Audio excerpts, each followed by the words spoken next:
You are listening to the Fly the W670 podcast. This is season 3. It's episode 44. The Brewers just gave the Cubs a beat down. Don't forget to listen, download, review. Most importantly, subscribe to this podcast. Follow on all the socials, Fly the W670 on Twitter, Instagram, Facebook. Email us, flythew670 at gmail.com. Well, Crawly, I'd like to say happy Thursday, but it is not a happy Thursday. The only thing good about it is this was a short work week and Friday is tomorrow. Yeah, that's about as good as you could say. Plus, the Cubs are coming home. So, I mean, this has just been absolutely brutal. But you know what, Dustin? I know they lost 3 of 4. I thought they looked better than they have recently. They just can't put it all together. Yeah, I mean, there's little bits and pieces, right? I mean, Justin Steele looked good on the holiday. Jameson Taillon, I guess, looked okay today. Ian Happ is kind of coming into form a little bit, but the bullpen is still a massive issue. Shota Imanaga has come back to earth. Dansby Swanson still isn't worth a lick. So there are some things as well. So there's some good, there's some bad, but when you are one game under 500, I think the Cubs record at this time last year, very similar or better. And the big ticket item was supposed to be Craig Counsell. That was supposed to solve all the problems. No, we didn't need to address the DH. No, we don't need to address third base. No, we don't need to address the back of the bullpen because we have Craig Counsell. So everything's going to be just fine. Well, so far, not so much. I bet the people up in Milwaukee are cracking Miller products left and right after that one.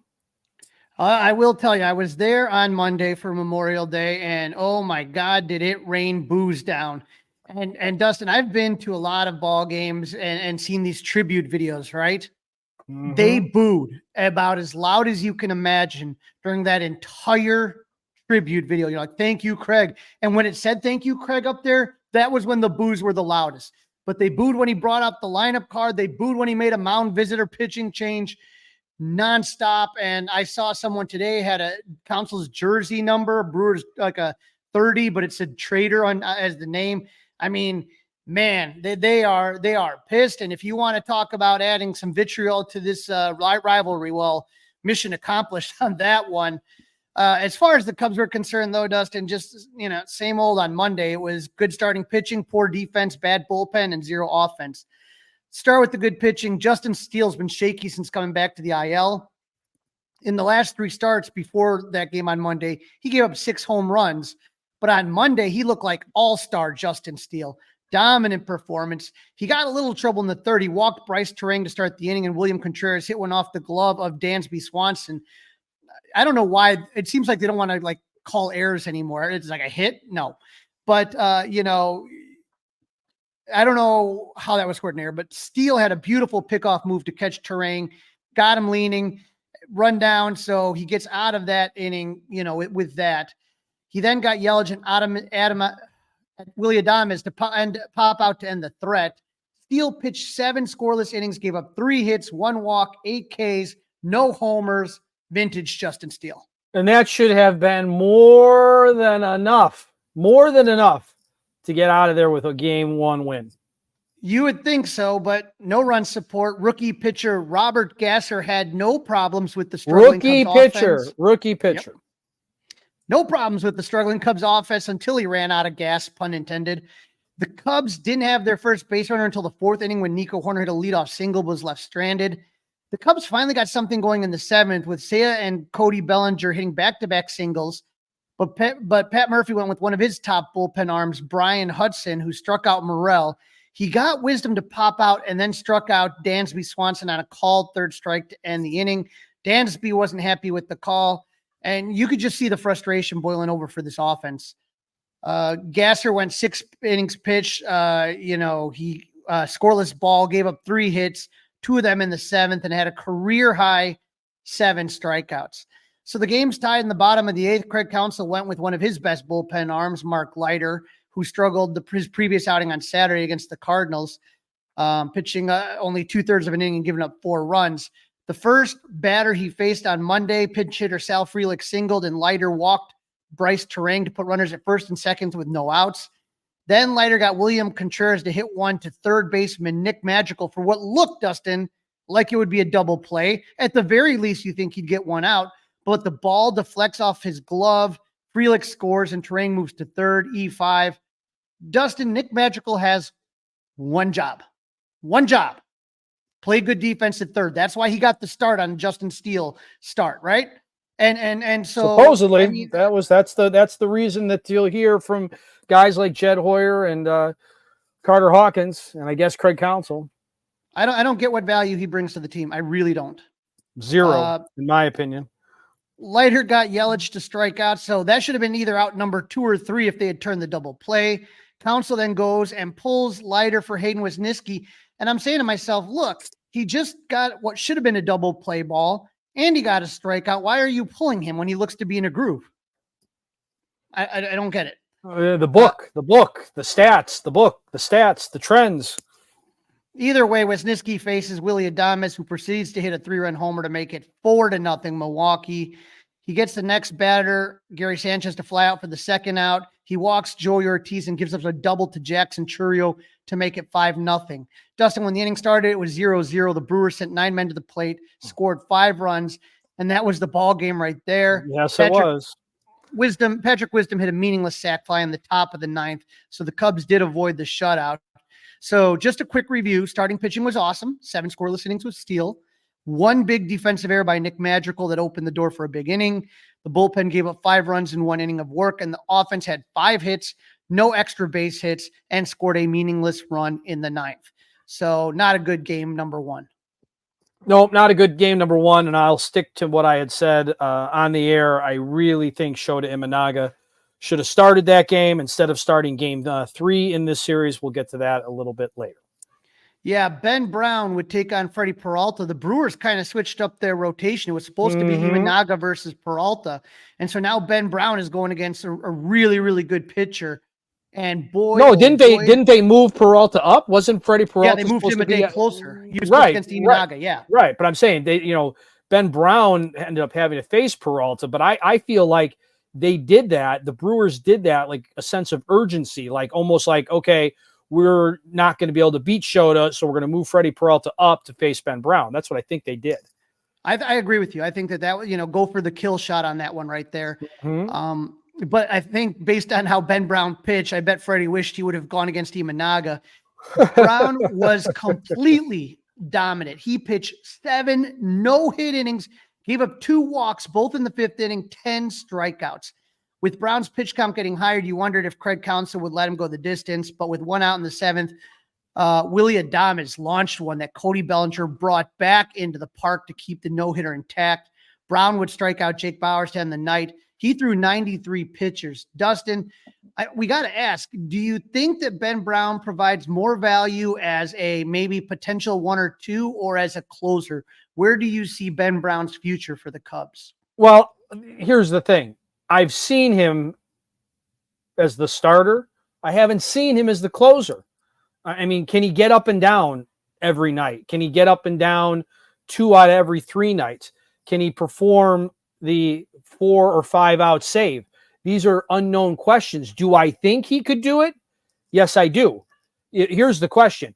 Is Jordan Wicks more valuable to the starting rotation or to the bullpen versus the value of Ben Brown in the starting rotation or the bullpen? Because both those guys are going to pitch at this level for the rest of the season. But right now, it sounds like Ben Brown is going to be in the rotation and that Wicks is going to have to find his way in the bullpen. It'll be interesting. But you still don't have that knockdown, drag him out closer at the end of the game. When your supposed closer is 5-0, Hector Neris, that's not a good thing. Right. And Neris has looked better as of late, but it still is. It's not. Again, we still have heart attack Hector. We're not comfortable when he comes into the game. Not at all. How about you? Where are you on Ben Brown? Answer your own question.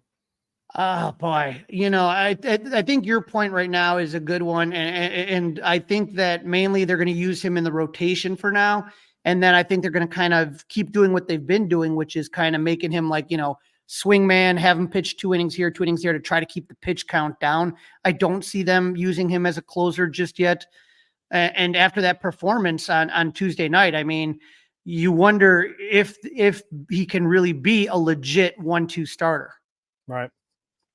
I didn't think Freddie Peralta pitched bad, but he just wasn't No. Ben Brown. He just wasn't Ben Brown, right? I mean, nobody was going to be Ben Brown that night except Ben Brown. No, he went 5.2 innings. He gave up 1 run on 3 hits, 2 walks, and 11 Ks. Strikeouts are great, but they drive up your pitch count. And so after 5 2/3, his pitch count was up to 111. The only mistake he made was a leadoff homer in the 3rd inning to Michael Busch, his 8th of the year, but Dustin, his 1st since May 7th.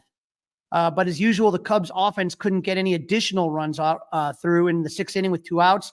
Cody Bellinger singled, Christopher Morel walked to load the bases. Peralta's day was done. Jared Cohen came in and struck out Ian Happ to leave the bases loaded. In the bottom of the 8th, Hayden Wesniewski came in with 1 out. Sal Frelick singled up the middle to end the no-hit bid. Dustin, I know you were upset. I know how much you like the combined no-hitter. Mm-hmm. In the 9th inning with 2 outs. Especially when they claim they don't know there's a no-hitter. The Cubs loaded the bases again in the 9th with 2 outs, but this time it was Amaya who struck out. So twice the Cubs had the bases loaded and couldn't get a run across. That just puts so much pressure on the bullpen. You hold a 1-0 lead in the bottom of the 9th at AmFam Field. So Hector Neris comes in to close out. He got the first 2 outs, no problem, but then Christian Yelich drew a walk. And then with Adames up to bat, Neris was called for a balk, which whatever. Not whatever. I mean, I don't know. I don't know anyone. It's only whatever because they didn't lose this game, Crawly. Okay. I'm just going to say that's why it's whatever. Here's the reason I say whatever is because I just don't know what constitutes a balk. Can you give me a clear explanation? Well, because it just seems to me that you got to come to a stop, right? It depends on the ump, and you got to come to a stop. Now, I think you could argue that he didn't come to a stop. I think you could argue that he did go to a stop. The problem is that to me, I don't recall who was on first base at the time. It was like in any other sport when the bench or the player is crying for the foul and the ref or umpire finally gives in. Like he was the one bitching and moaning that Hector Neris was balking because he was the runner trying to be held on base. And that's what the Cubs' problem was. It's like, oh, he's going to call it now. So because he said it's a balk, now it's a balk. I mean, there was some movement. There was movement. So, I mean, but I think time and place, I mean, that should not have decided the game, and it potentially could have decided the game. Well, it was Yelich who was on first. Of course, he'd be the one crying. Well, so Willy Adames is on bat, and now Yelich is at second. And so Adames would single, and because of that balk, it ties the game. But Adames was thrown out at second, and we're going into extras. But like I said, it's one of those things that I never feel. Sometimes I hear people call balks and they're not. Other times, it's just I don't like the rule that much. Let me just say that I think the rule has to be clarified. So it's I could use a sweetener. Yeah, I could use a little more, no doubt. Miguel Amaya would be the man for man to start the inning at second and was replaced by pinch runner Luis Vasquez. Former Cub and now Brewers closer Trevor Meagle was on the mound. Mike Tauchman hit one right up the middle. It hits Meagle in the elbow, and he's in pain, and he starts walking towards the dugout. He can't pick the ball up, and everyone kind of froze except for Vasquez, who's alertly flying around the field. Meagle would come out of the game, and the run scores. Cubs are up 2-1, but Dustin, you need more than that because that Milwaukee has the man for man in their half of the inning. And so Hobby Milner would come into the game. Seiya and Cody hit back-to-back singles. Tauchman scored on Belly single to make it 3-1. Magical bunted them over to second and third, and Ian Happ doubled, and the Cubs took a 5-1 lead. Michael Busch would drive an Ian, and the Cubs finally put up a crooked number. 5 runs crossed the plate in the 10th. The Brewers added 2 runs in the bottom of the inning, but the Cubs take this game 6-3. Dustin, in that inning, we saw something we haven't seen in a long time, which is the Cubs stringing together hits.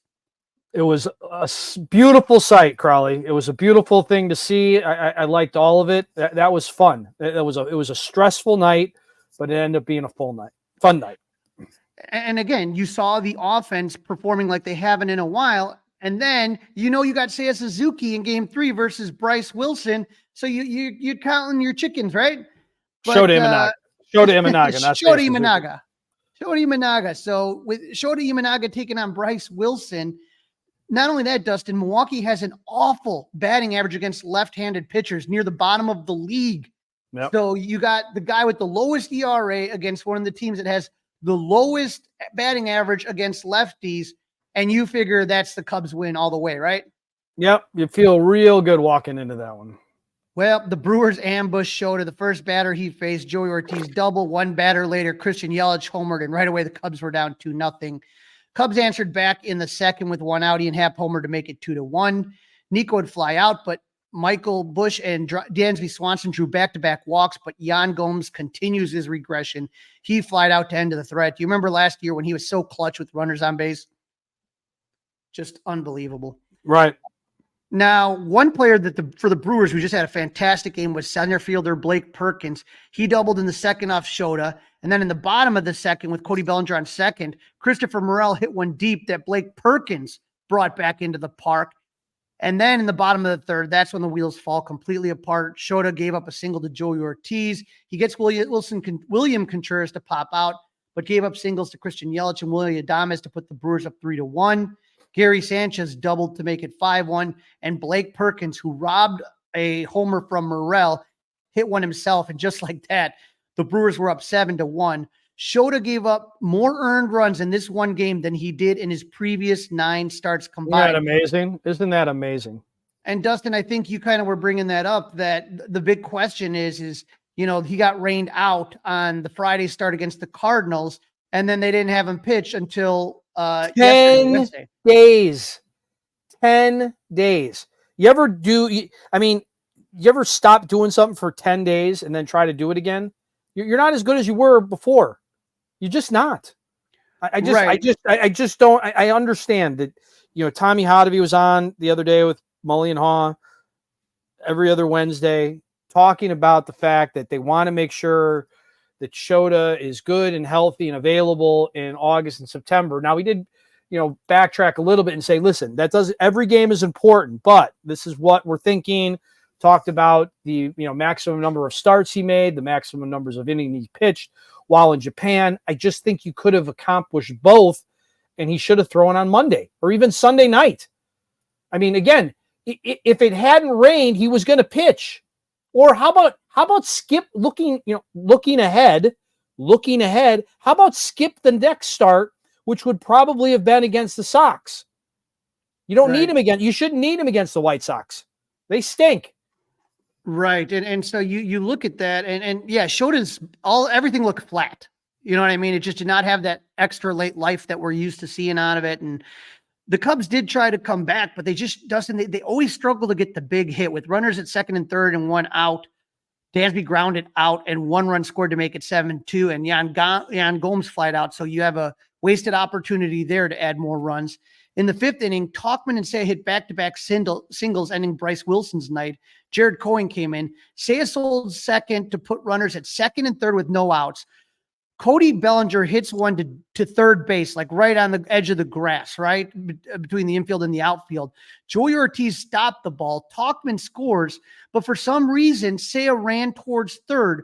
Ortiz probably would not have had Bellinger at first, and so Ortiz ran and tagged out Seiya, and that was the first out of the inning at third. That's just a poor base running play by Seiya Suzuki. I don't know what he was thinking. Really a bad decision. Very bad decision. And it becomes worse because the Cubs would load the bases. And so with 2 outs, Counsell pinch hit Patrick Wisdom for Michael Busch to get that lefty-righty matchup. P-Wiz gets hit by the pitch way to take one for the team. The Cubs trail 7-4. Hold on. Can I ask a question about that play? And I didn't make a big deal about it because it didn't end up mattering in the grand scheme of things. Were you watching the game or listening? Which one were you doing? I was watching the game. Okay. It looked to me that the pitcher bounced the ball and then it hit Wisdom.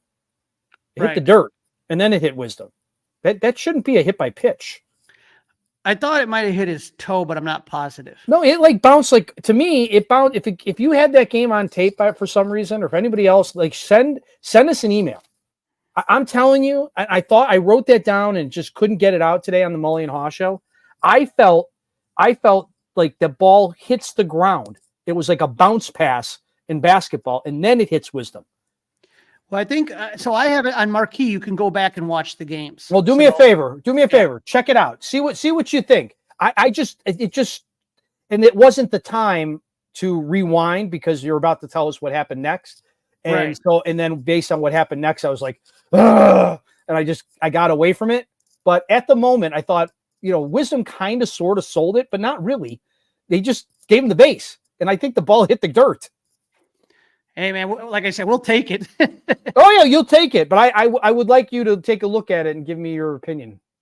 All right. Well, I just gave you a homework assignment, Crawly. I got a homework assignment now, and so the Cubs are down 3-1. They have the go-ahead run at home plate with Dansby Swanson, and I know Dansby hasn't been good this season. That's an understatement, but he drove one to deep right center. Blake Perkins once again, he made a nice play to end the inning and leave the bases loaded. Dustin, it just seemed like Blake Perkins ran everything down. He had like 3 great plays. He robbed Morello that homer. Swanson, there was another play where he went diving in. I thought he was going to break his neck. He slid kind of into the wall over there. It was unbelievable. Yeah, it was a great play by him, no doubt. They flashed a ton of leather in this series. Right. The Cubs were only down 3 runs, and Kyle Hendricks came out of the pen. He got a double play to end the 5th. Didn't give up any runs in the 6th. But in the 7th, he gave up a walk, a stolen base, a single, and another stolen base. Yelich grounded out to score a run, and then Willie Adames homered to make it 10-4.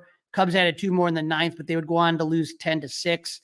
Yeah, Seiya didn't have a good game, no doubt about it. But runners in scoring position, Dustin. The Brewers had only 1 more hit than the Cubs, 10 hits to 9. But the Brewers were 6 for 11 with runners in scoring position, and the Cubs were 0 for 8. Yep. Get you every time. You don't win any games doing that. Nope. And Milwaukee left 1 man on base while the Cubs left 9. And so now you're going for the split, Jameson Taillon versus Colin Ray. And, they're hoping to split the series, and things started out good. Cubs jump out to a 1-0 lead on a Cody Bellinger solo home run. That didn't last long. In the 2nd inning, Willie Adames doubled, advanced to 3rd on a Jack Bauers ground out, and then tied the game on a Gary Sanchez sac fly. With 2 outs, Sal Frelick singled and Joey Ortiz doubled to make it 2-1. And then Blake Perkins singled, and now the Cubs are facing a 3-1 deficit.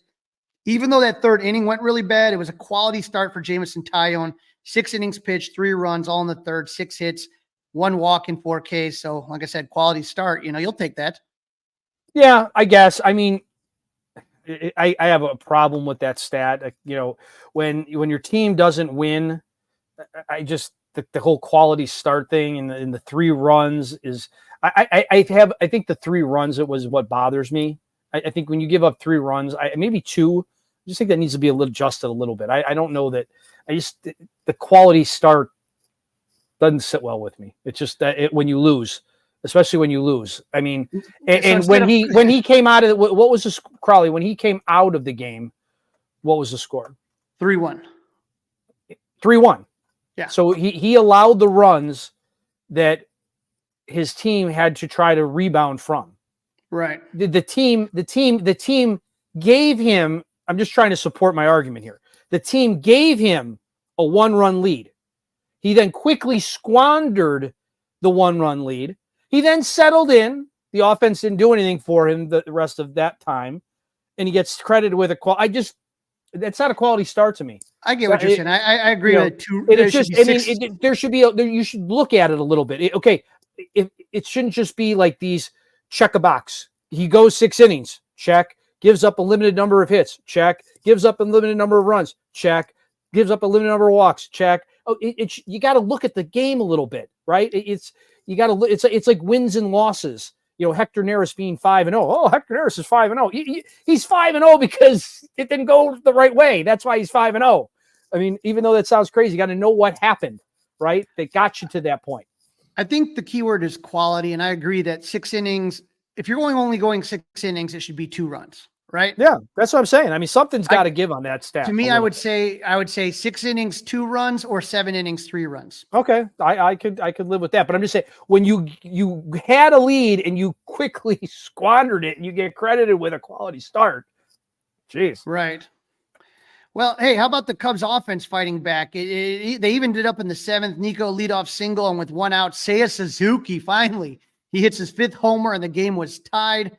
Unfortunately for the Cubs, pinch hit home run, by the way. Pinch hit home run. So that's something that you have to give Counsell and his staff credit for. Okay, we just talked about the fact that he had a crap night the night before. Didn't seem to know what was going on the base pass. They brought PCA up. PCA gets to start in center field, and they bring him up, and he bats in place of Pete Crow-Armstrong, and then goes into the game in right field. Talkman moved over to center. That's one where you have to give the tip of the cap to Craig Counsell. He pushed the right buttons, and you have to give credit, obviously, to Seiya Suzuki for responding. Right. Well, Dustin, it's interesting, though. He did do that, and then Craig Counsell asked Mark Leiter to hold that tie right there where it was. He's first out of the pen. Easily gets the first 200 routes, but then he gets the first two hitters out. But then Blake Perkins hits an infield single to Christopher Morel.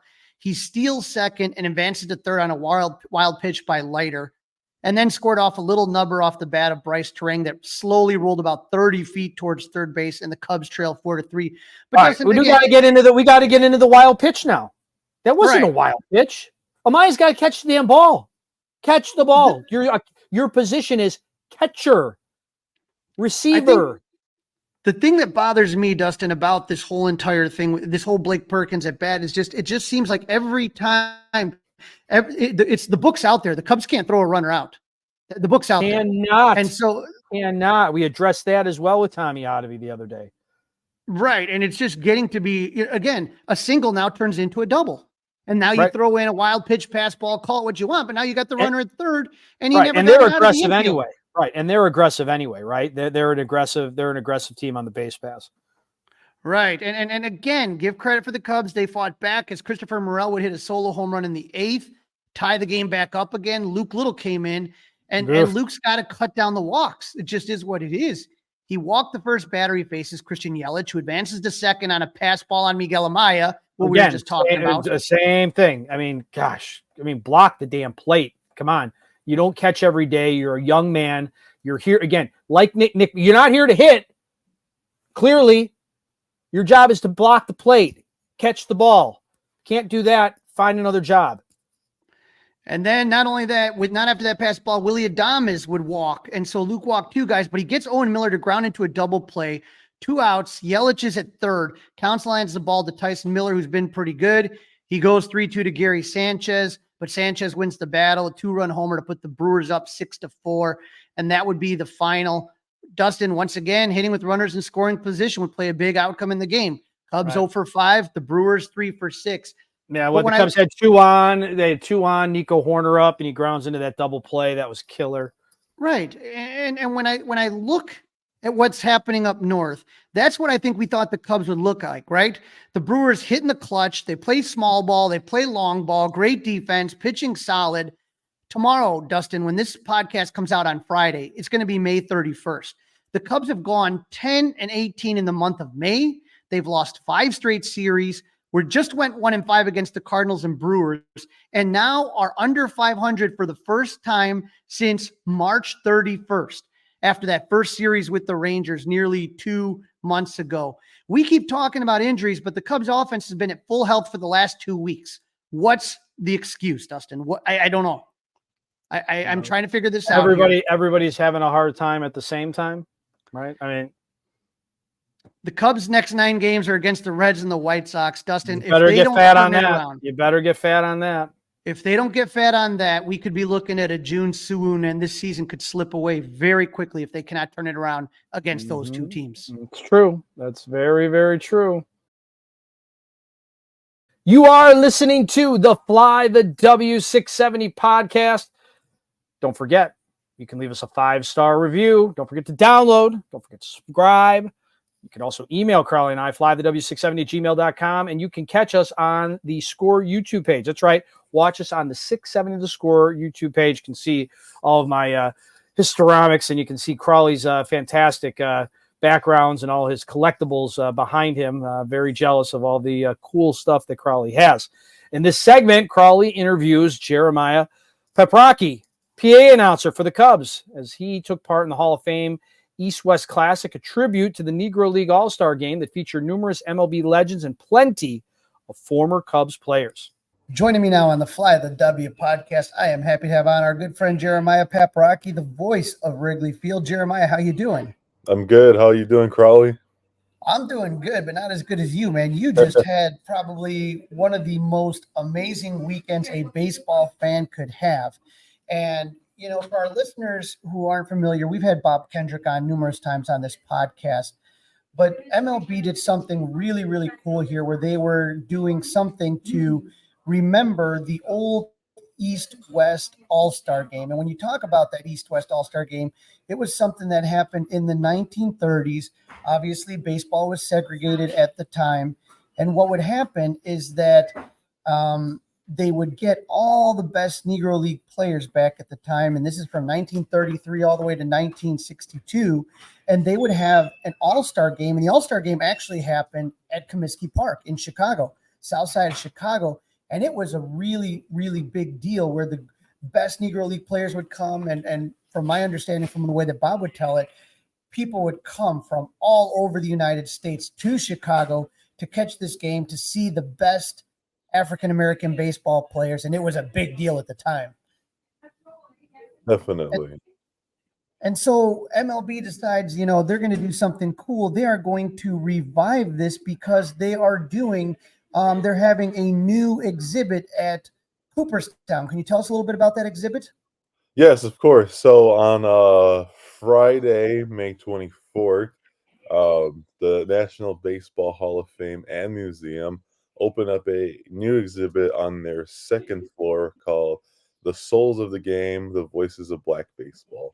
And it's a new exhibit that touches upon the history of the Negro Leagues of Baseball, and then how Black people were able to play baseball thanks to Jackie Robinson, and then the players that kind of helped lead the way after Robinson, and then how Black players have contributed to the growth of the game and even in today's game. So, very cool exhibit. Very nice to see it, be a part of it. And I think if anyone goes, obviously check out the whole museum, but that's a very important spot to check out in terms of how we as people, as a race, have been able to integrate ourselves into the history making of baseball. And they have this gala on Friday night. And Jeremiah, I'm not going to lie, if I can't say I'm a little bit jealous here looking at your pictures on Twitter. Here's you with the legendary Hall of Famer Fergie Jenkins. Yep. How about with Dexter Fowler, the first African American to homer for the Cubs in a World Series, and that was in Game 7. That And was oh yes. Yes. what were you going to say about Dexter? Oh no, I was gonna touch on the whole night overall. You could go to the Ken Griffey one as well too. You have to show that Yeah, one up as well. anyone, Jeremiah, of the last couple generations, I mean, you can be just a baseball fan. I mean, you don't have to be just a Cub fan to just be like, I'm in awe of seeing you with Ken Griffey Jr. I mean, what was that night like for you? Oh my God, it was such a magical night. I mean, I'm very lucky to be able to do what I do, and then to not only get the call from the Hall of Fame to say, "Hey, we want you to be our public address announcer for the Negro League Tribute All-Star Game," but to also be a part of the festivities, be in the room with legendary players. I mean, just the Ken Griffey Jr. meeting alone was like, this is unbelievable. I didn't have that on my bingo card at all. So just to be able to introduce myself to him and tell him that I'm the voice of Wrigley Field, I'm the first African American in that position for the Cubs. I got the job at 21, and just being able to talk briefly with him was an honor. He was nice enough to take a picture.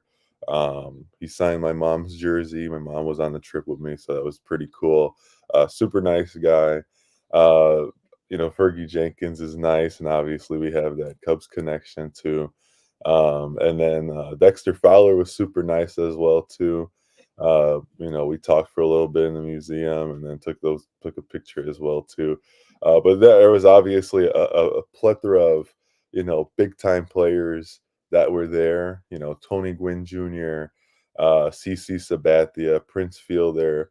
just to name a few, and to be in the room and walk around and then being able to engage with them was just like a baseball fans, dream world essentially, and being able to have access to that for a weekend was definitely my baseball fandom come true.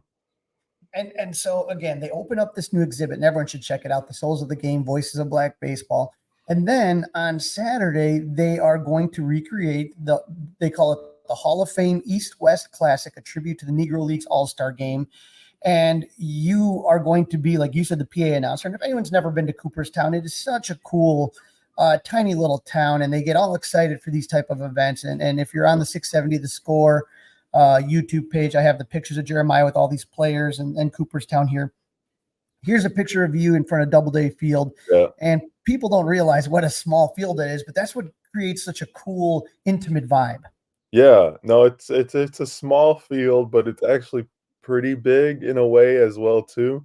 It does create an intimate vibe because it is small, but they actually renovated the third base side of Doubleday. So there's a new grandstand with a little bit more seating, but nicer bathrooms, nicer facility on that side. But then you obviously have the historic like grandstands behind home plate, and then everything in there. And then there's a section that goes out into kind of like the right to center bleachers.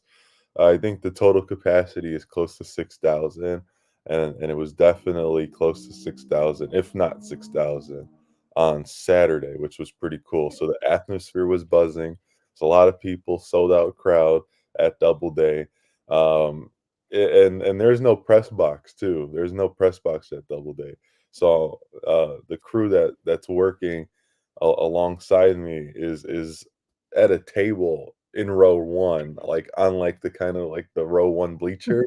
Yeah. So it was kind of like it takes you back to like the high school days where you're like, you grab your portable mic and speakers and set up a little spot for yourself and announce the game. But this was cool because now it's like big leaguers, former big leaguers, names that have since retired. But me having the honor to say those names was really cool, and it was just an awesome experience overall. Well, they had 14 Hall of Famers who were the coaches of these two different teams. Harold Baines, Raleigh Fingers, Pat Gillick, Ken Griffey Jr., Fergie, Jim Catt, Fred McGriff, Eddie Murray, Jim Rice, Ryan Sandberg, Lee Smith, Ozzie Smith, Joe Torre, and Dave Winfield. So for Cubs fans, you got Rhino there, you Yeah. got Lee Smith, Fred McGriff, Fergie Jenkins, all former Cubs. So that has to be cool.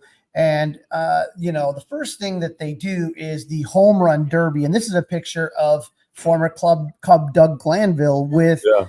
the winner, Adam Jones. What was the home run derby like? The home run derby was interesting. So Doubleday has small dimensions. To left field, the left field pole, it's like 296, and then to right is like 312, and then center is not even really deep. It's like 390. So not that big of a dimension for a baseball field, for especially with big leaguers taking the bat there. So a couple guys were. We're getting some good hits. The Hairston brothers took part of it. Adam Jones was our winner from the home run derby, but Prince Fielder participated as well too. Uh, Oh, Prince Fielder had a very good first round. I think he had about 4 or 5 total home runs, and I think it was based off of 7 swings. So that was pretty good. I mean, he's a lefty, so he's roping them to right field, and it's just going and going and going. So the home run derby was pretty cool to be a part of. The Harold Reynolds was the in-game host for the derby in the game, so he kind of took more of the lead in terms of calling the derby. So I kind of just got to sit back and watch and see the ball hit the park and or leave the park, and that was cool. And I remember Prince Fielder hitting many, many home runs for Milwaukee against the Cubs. This was the lineup, the starting lineups. And so you had two captains. You had CC Sabathia and Chris Young. And so for the West team, you had Dexter Fowler, Ian Desmond, BJ Upton, Prince Fielder, Justin Upton, Curtis Granderson, Darnell Miller, Brandon Watson, CC Sabathia, and Jose Contreras. So Cub connection there. You got Dexter Fowler. And then in the East, you had Tony Gwynn Jr., Jerry Hairston, Adam Jones, Ryan Howard, Russell Martin, Melvin Mora, Scott Hairston, Josh Barfield, Doug Glanville, and Edwin Jackson. So on that team, you had a couple of Cubs. You had Jerry Hairston Jr. was with the Cubs for a little bit, Doug Glanville and Edwin Jackson. So a lot of good Cubs representing here in the game.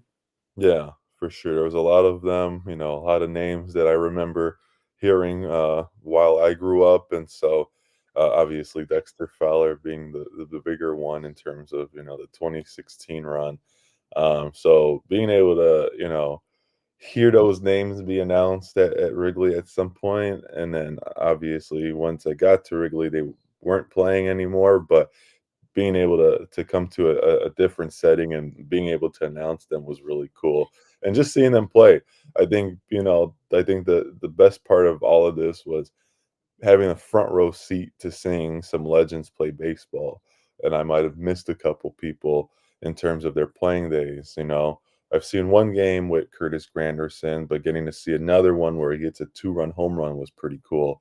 And obviously me and Granderson have the UIC connection, as he's a UIC alum, has that baseball stadium at UIC named after him, where he put some money in with Curtis Granderson Stadium. My first UIC game, I called a baseball game at Curtis Granderson Stadium. So that was pretty cool connection there. Watching CC Sabathia as a pitcher try to hit was pretty fun. That was pretty cool.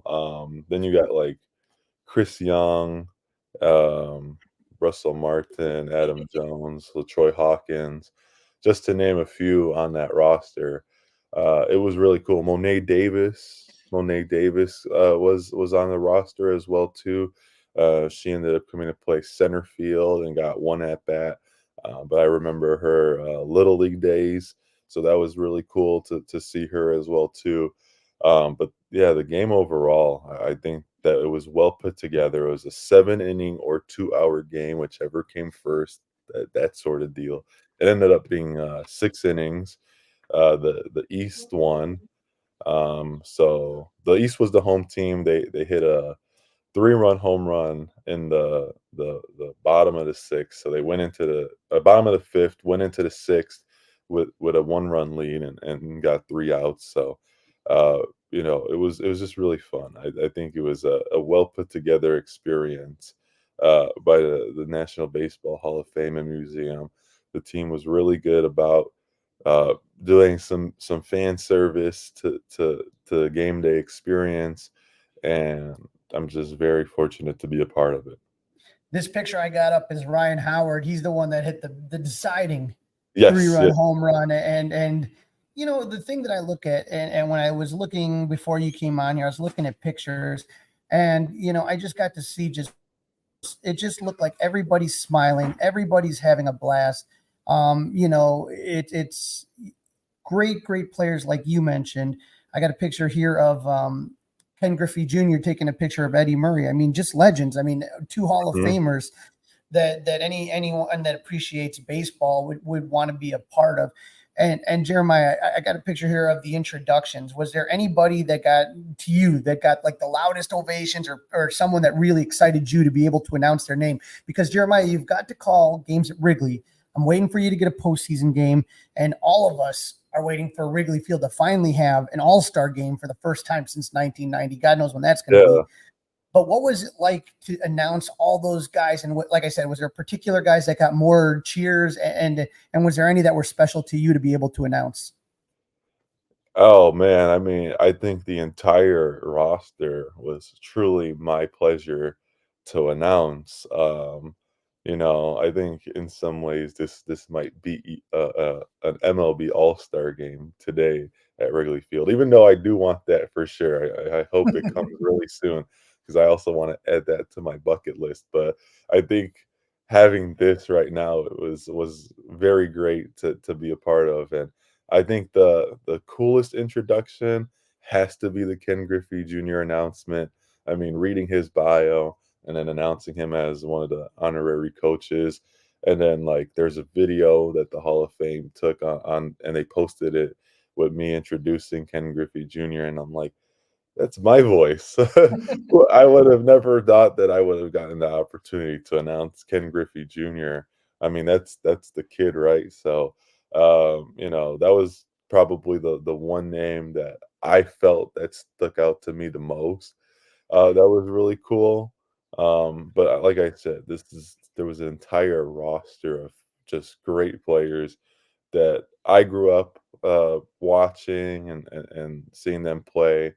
um, you know, Doug Glanville, Tony Gwynn Jr. I think Adam Jones was really cool because he was playing around the time I was growing up.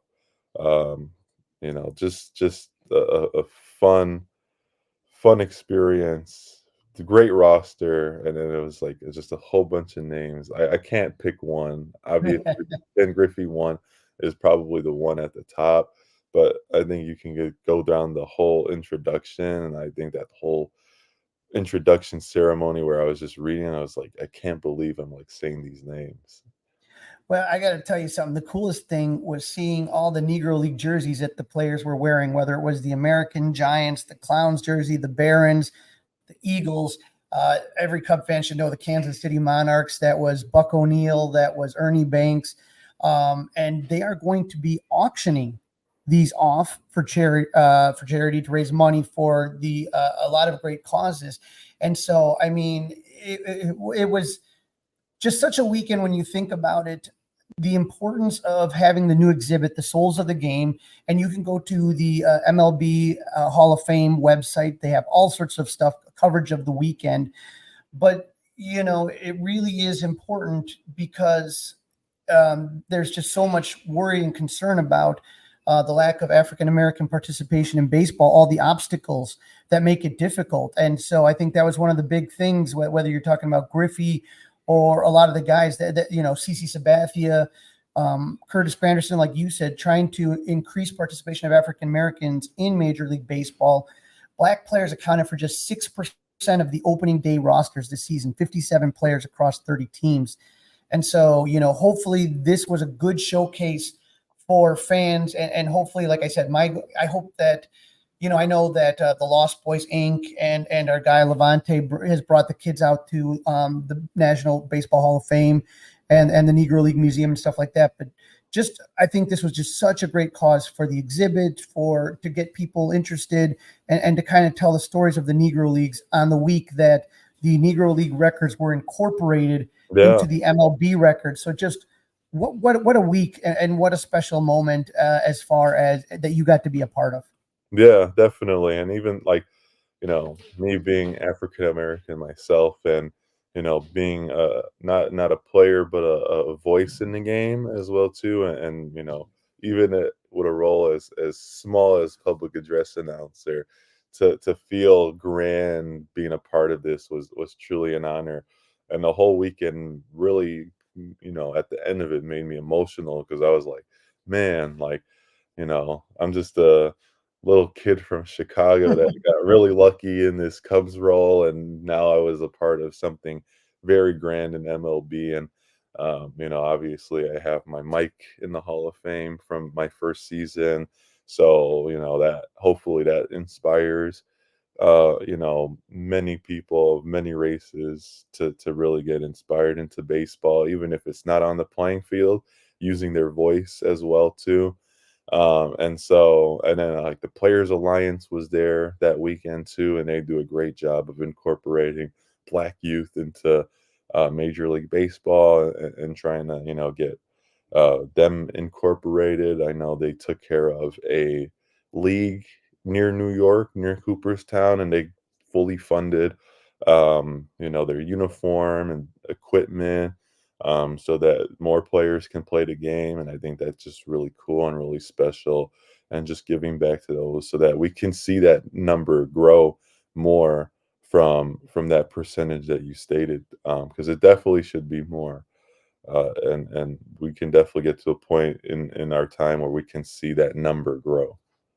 Absolutely. And Jeremiah, don't sell yourself short. We are very blessed as Cub fans to have you as the voice of Wrigley Field. Where can our listeners follow your work? And like I said, a lot of the pictures that I took for this, I got from your Twitter website. Where can our listeners follow you on the socials? Yeah, I do provide some very good game day behind the scenes at Wrigley Field. So if you're interested in seeing that, you can follow me on Instagram at Jeremiah Paprocki. So it's just my full name together. And then on Twitter or X, whatever you call it, you can follow me there at J the Announcer. So just the letter J and the Announcer. Well, Jeremiah, I'm looking forward to seeing you at this upcoming homestand at Wrigley Field. Always a pleasure, and thank you for jumping on and letting us live vicariously through your amazing experience. Yeah, thank you. It was a pleasure. This is the Fly the W670 podcast. It is episode number 44. It is season 3. The Brewers beat down the Cubs. Don't forget to listen, download, review, subscribe to the Fly the W podcast. Leave us a 5-star review. You can email us at flythew670gmail.com. Don't forget to watch us on 670 The Score on that YouTube page. All right, Crawly. So after the beatdown and then the games against the Cardinals, well, look at that. All of a sudden, the Cubs are in third and the Cardinals' meteoric rise are in second place, a 500 team. Yep, the Brewers are now 10 games over 500. 10 games over 500. 23 or 33 and 23. The Cardinals are at 500 at 27 and 27, ahead of the Cubs, who are 1 game below 500, 28-29. And right behind the Cubs are the Pirates at 26 and 30. But the Cubs' upcoming opponent, the Reds, are in last place at 24 and 32. Well, you better get fat on that 24 and 32 team. We're going to get into that in a minute. But we had some movement on the roster. We've also got some injury news to share with everybody. Yeah, trio of Cubs have been rehabbing in Iowa. On Tuesday, Jordan Wicks and Daniel Palencia pitched for the Cubs. Wicks started. He gave up 1 run on 1 hit with 1 walk and 5 strikeouts across 3 1/3 innings. Palencia came in and allowed just 1 hit while walking 1 batter and striking out 3 in 1 scoreless inning of work. That was the first time Palencia has thrown back-to-back scoreless outings, so that's good. Also in Iowa, Keegan Thompson had a rehab appearance on Wednesday, allowing just a solo home run in 1 2/3 inning of work. Dustin, not a rehab start, but a scary moment for the Cub fans in the Iowa game on Wednesday. Number 1 prospect, Cade Horton, started the game, but while warming up in the 2nd inning, the trainer and manager Marty Peavy came out to check on him. He was removed. Early reports is that he has a lat soreness, so at least it's not a shoulder or elbow issue right now, so he's coming to Chicago to get that checked out. It was a scary moment. Yeah, we've looked into that. Not great. Not great news. But the biggest roster move of the week happened today when Pete Crow-Armstrong returned to Chicago after spending the minimum amount of time he had to in Iowa. He was hitting .387 with 3 home runs, 10 runs, 441 on base, and an .807 slug, and stole 5 bases. Dustin, Luis Vasquez sent back to Iowa. Nick Madrigal lives to see another day. But, Jed Hoyer was talking about jump-starting this lineup. Somehow Nick Madrigal survives and, Vasquez gets sent down. I don't know how. Did Vasquez even get a chance? I mean, he pinch ran. Right. He pinch ran, and he did a fantastic job when he pinch ran. He had 1 at bat in a meaningless game, the one that I was at, which was a Thursday night game. But that's it. He played 1 inning and he pinch ran. But yeah, never got a chance to really see him. So, I mean, I always like putting those guys' feet in the fire. Joe Madden would always start a young guy in his first game when he was up. I see what you got, right? Right. But and I don't understand why Christopher Morel is so untouchable in the lineup. He's been struggling mightily. I know he hit a home run, today, but I don't know. Well, he's hitting the ball hard. I think again, we had fun with it. He was due. Right. But you could make very similar arguments with Michael Busch. And the question is now, who is going to lose at bats? Because that's what today it was Seiya Suzuki, right? Today Seiya Suzuki lost a couple of bats. Right. I'm guessing it's going to be based on pitching matchups. Michael Busch is going to lose some playing time at first base. There's no doubt about that. And Cody Bellinger is not going to DH, right? Cody Bellinger is either going to be the first baseman or the center fielder. What I don't get, Dustin, is you have 3 outfielders in Bellinger, Suzuki, and Happ. You have a 4th outfielder who you've been kind of rotating that DH spot with Tauchman, who's a lefty. Mm-hmm. And now you have PCA, also a lefty, and Michael Busch, also a lefty. Right. And so my thought always was at the beginning of the season that there's going to be more of a platoon with Busch, that righty-lefty platoon. I think that Busch has started more games than I thought he would, but are you going to give this kid a chance, Michael Busch? And I will tell you, Dustin, they didn't just get him for nothing. You watch, I swear to God, you take a look right now, and people all the time, Trevor Meagle, who was with the Brewers, who got hit in the elbow, has been pitching fantastic for the Brewers, would look great in the Cubs bullpen. Jeremiah Estrada for the Padres was in the Cubs bullpen. Guys, everybody's making a big deal about him. And I mean, they screwed up. They made a mistake. Right. No But doubt what I'm about it. telling you is that you gave up Jackson Ferris, who is going to be a really good pitcher. I'm pretty darn sure on that one. You got to see what you have in Michael Busch. You have to see and let him develop. And you're going to hurt either the development of Busch or PCA with this move right now. I don't know which one. And that's what bothers me. Or maybe they're going to do what they did today, Crawly. Maybe they're going to start PCA. Okay. They're going to have him start. And if they get into a situation where they're looking for some offense, they'll pull the offense off the bench and adjust accordingly in the outfield. I'm not saying I like that idea, but it worked today. It did work today, but you're not going to be benching Happ and Suzuki on a regular. And so that would mean Michael Busch, which means less playing time, which again, both Busch and PCA can accomplish nothing more in AAA. We just saw what PCA did. Go look at Michael Busch's numbers for the Oklahoma Dodgers. He literally was like a 350 hitter. Right. So you either crap or get off the pot on this one with Michael Busch. You gave up a very, very valuable prospect. Well, that's why they're not going to give up on that. Yes. I just don't know how this is going to work. Yeah. That's my question. So we'll see what happens. We'll see. Right. We'll see. The Reds are coming to town. Dustin, last season they were The surprised. last place Reds and Yes. Gordon Wittenmeyer are coming to town. Gordo. But the Reds were a surprise team last season. Dustin, they finished with a record of 82-80, 1 game behind the Cubs, 2 games out of a second wild card spot. They finished with 20 more wins than they did in 2022. They had an awful month of April, but tore it up in the middle months, playing above 500 ball in May, June, and July before struggling in August and playing 500 ball in September. Everything really changed for the Reds when you had these 2 infielders, Matt McClain and Ellie De La Cruz, that really seemed to spark the team. From June 10th to June 23rd, the Reds had a 12-game winning streak, 3rd best in franchise history, and 2nd best of the season, only behind the Rays' 13-game winning streak. The Cubs took the season series against the Cubs 7-6. The Cubs and Reds split a rain-shortened series in April, but the Reds swept the Cubs in a 3-game series in May that jump-started their season. Cubs returned the favor at the trade deadline, taking 3 of 4 from the Reds. But then in September, it was in Cincinnati that the Cubs season began to spiral out of control. They had to play a doubleheader, make up that game in April. They won 6-2 in the first game of the doubleheader, but in the nightcap, they had the lead, and Adbert Alzolay blew a save. He had been basically untouchable all season, and the next day on Saturday, the Reds walked it off for a second time. The Cubs salvaged a split, but a few games later, Adbert Alzolay would be put on the IL for the rest of the season, and you know how it had ended up for the Reds, or for the Cubs. But the Reds in the offseason decided they were going to spend some money. Added former Cub Heimer Candelario, former 2-time Cub Heimer Candelario. How's he doing? Starter Frankie Montes and swingman Nick Martinez. They did say goodbye to Cincy legend Joey Votto. Going to be weird not to see Joey at Wrigley Field, as well as Nick Senzel and Blake Lively. With all the additions and hope that the young players would take a step forward, we've talked about the Reds just being a disappointment so far, 8 games below 500, last place. They lost shortstop Matt McClain to a shoulder surgery right before the season started. They also recently lost Christian Encarnacion Strand to a fracture in his hand after being hit by a pitch. The biggest problem, Dustin, is the Reds' offense, which, if you can believe it, is actually worse than the Cubs.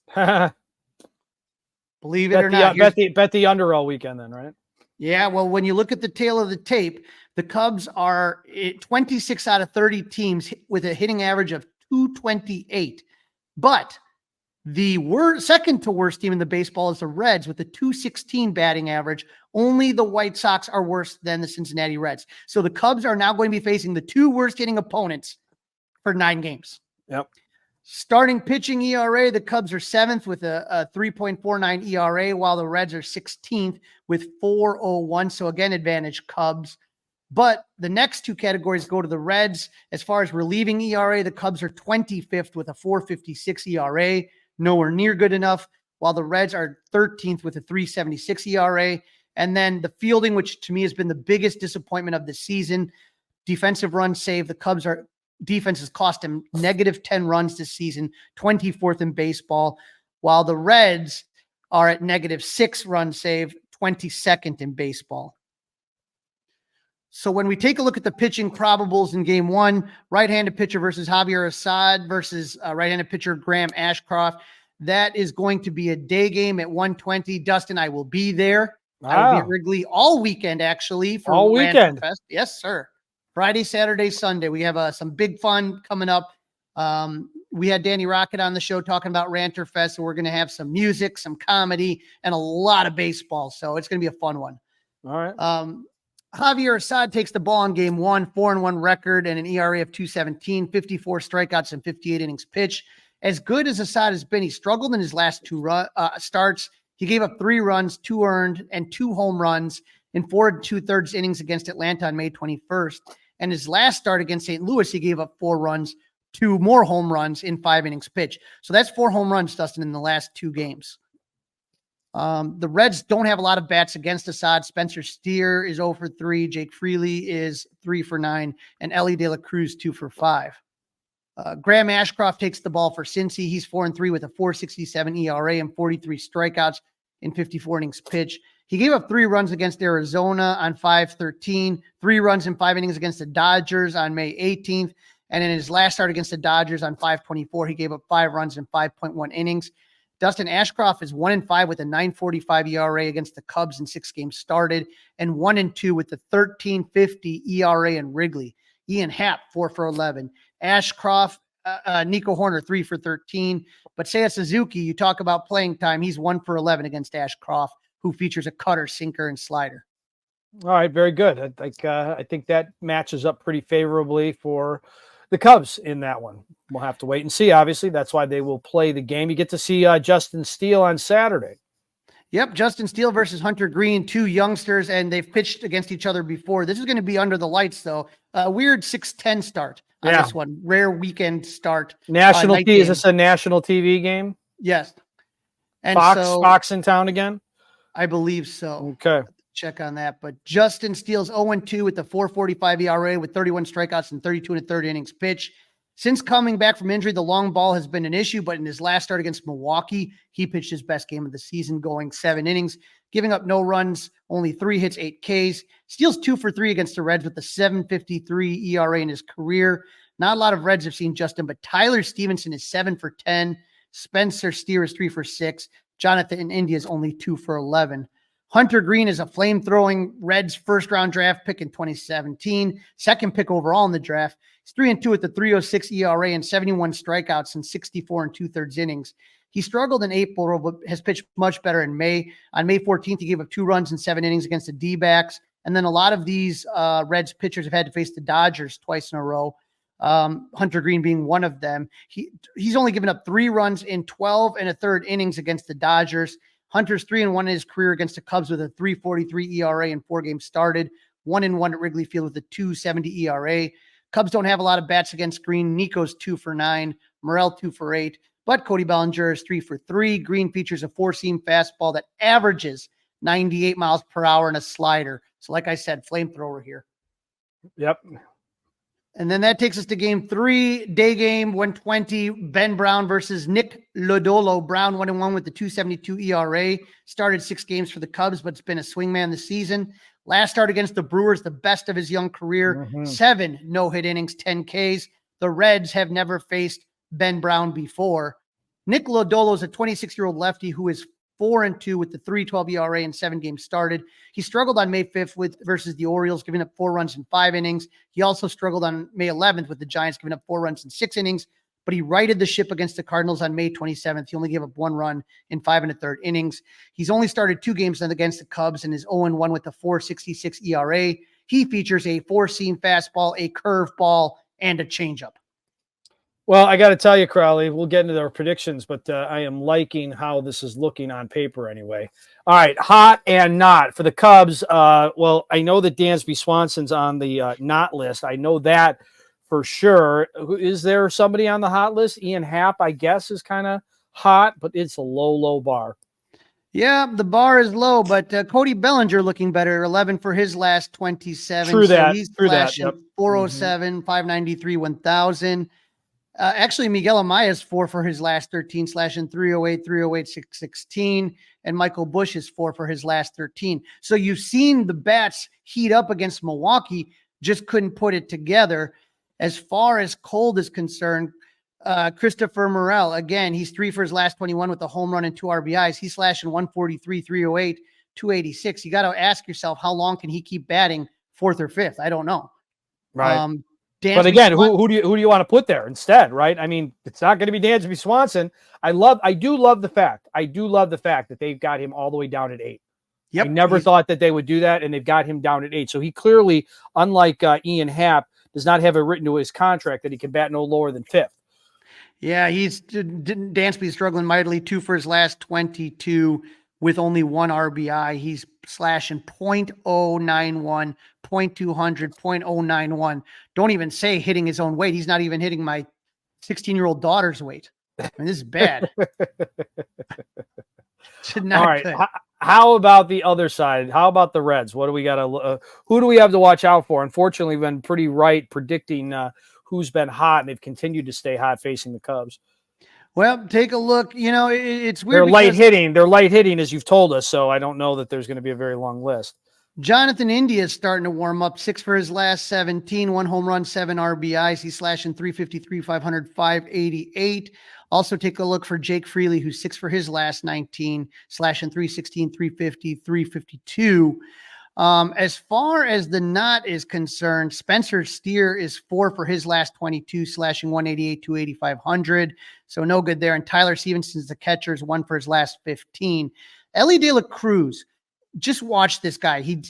Fortunately, he's not hitting it really well lately. 4 for his last 20. So he's slashing 200, 360, 200. But with the Cubs' problem stealing out base runners, this guy already has 30 stolen bases to end May. He's potentially looking at 90 stolen bases. That's what he's on pace for.